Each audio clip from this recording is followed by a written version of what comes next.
Alright, hi everybody, welcome back. This video is for Form B2. Form B2 is a great form. It allows people who do not fall under the very specific, rigid specifications of Form B1 to access their medical cannabis. This is for, just your everyday person who suffers from an illness, generally chronic, that is alleviated by the use of cannabis,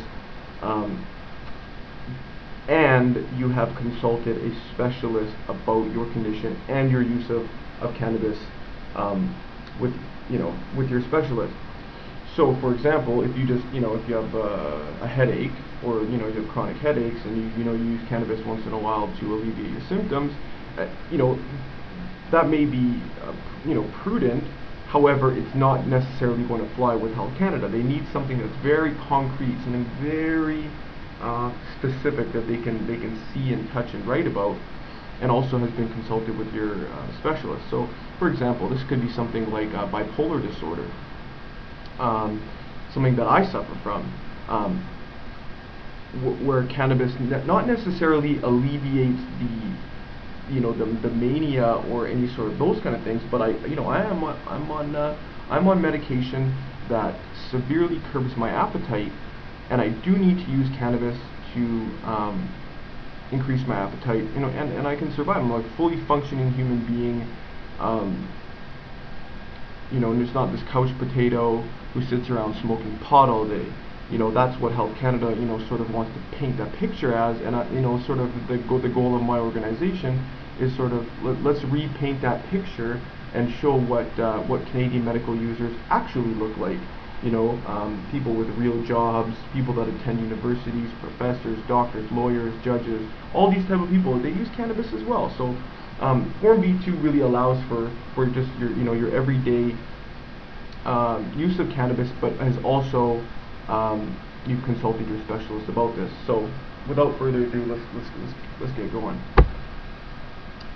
So like Form B1, this information right here needs to be filled out by your medical practitioner. No, not filled out by your medical practitioner necessarily. You can have this filled out by the secretary. You can do it yourself if you know the information. Get the rubber stamp here. The license number is important, provincial, specialization, if applicable. Okay, so down here, fill your name, put your date of birth, and so, for example, if you suffered from chronic pain, you could, or an arthritis, you had a motorcycle accident, a car accident, and you and your doctor both agree that cannabis alleviates these symptoms, with a lot of the cannabinoid profiles that we can find in different strains of cannabis, greatly reduce the pain, rather than using things like Tylenol 3 that has codeine. So write down your medical condition right here. These are the symptoms. Note here, you may wish to provide any information that you might consider useful or pertinent for the review of the application. This would be a great time for me to talk about the fact that this is not actually an application. Once your doctor signs these forms, Health Canada just processes it. It's not an application. There's not some sort of grand jury in Ottawa, people sitting around reviewing forms. Oh, is this a applicable symptom? Yes. Okay, this person can have a license. Oh, this isn't quite kosher? Okay, well, no, they can't have a license. If your doctor signs these forms, all the little things are ticked and all the little forms are nicely stapled and sent in together, they will process it and send you your license. So that being said, this is not an application. This is something between you and your physician, not between you and Health Canada. They just have to be there because they're bureaucrats. Next page. Like I said in the B1 video, so if you haven't seen the B1 video, this is a very important section. Health Canada suggests, keyword suggests, 1 to 3 grams. I would suggest 5 grams. F-I-V-E. You have to write it in letters. That's the maximum that you can be allowed without having to have further discussions between your doctor and Health Canada. If you need more than 5 grams, email me. I can give you some pointers, some tips on sort of how to navigate that entire process, but that is sort of beyond the scope of these videos.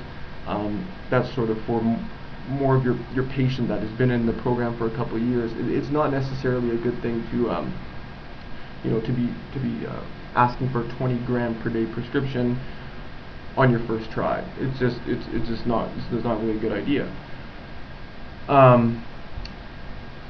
Like I said, check these: inhalation, check oral, for both. So whether or not you're making edibles or you're vaporizing or whatnot, you need to check both.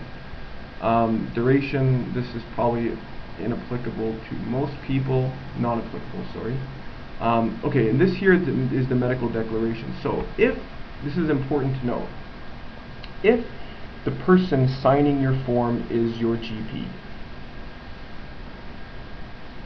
then you need to have information about your specialist that you're going to fill out on the next page. But if your specialist is filling this out, they don't need to fill out the next section. So, you can sort of read through this whole thing. I'm not going to have to sit here and spell it out. But this is if you suffer from a category 2 symptom, your specialist has been, But this is key to understand. 3B4. The specialist is aware that marijuana, cannabis, is being considered as an alternative treatment for the applicant. They don't have to recommend it. They don't have to say it's okay. They don't have to sign off on anything. They just have to. They just have to be aware. So you just go. If you told your specialist, "Hi, I'm using cannabis to alleviate my symptoms. Thank you very much." Once that's there, then you can legitimately say that your specialist is aware. Like on every other form, please put your name at the bottom so this thing doesn't get lost in the sort of paper mix or in Ottawa. So that's important to know. So for this section right here is name of the specialist. So say for example you're suffering, say you're schizophrenic, and you need to you have your psychiatrist put their name here. Area of specialty, psychiatry, and the assessment of the last time you were at their office. You need to put that down. This isn't, the doctor doesn't need to fill that out. You can just write that in, and then, actually, sorry, I made a mistake. Your doctor can fill this out, or you can have it filled out beforehand if you know this information. Like B1, practitioner signature, print name, date. Just a reminder, retain a photocopy of all your forms that you send in, just in case anything gets lost. And don't forget to put your name at the bottom. So, this has been Form B2. This, once again, is for anything pretty general illness or condition that you suffer from, that you do find that cannabis alleviates your symptoms, and you have consulted your specialist about this. So if you just told your GP, they can't necessarily sign it. You need to have seen a specialist for your condition. Email me if you have any questions. I know it's a little vague, just general condition, but I could definitely get out the legal legislation forms and really just spiel it all out, but I think that's just going to confuse people. So that's Form B2. Check out the next video if you're growing your own, or check out the video for Form B if you're having somebody grow for you. Alright, stay tuned.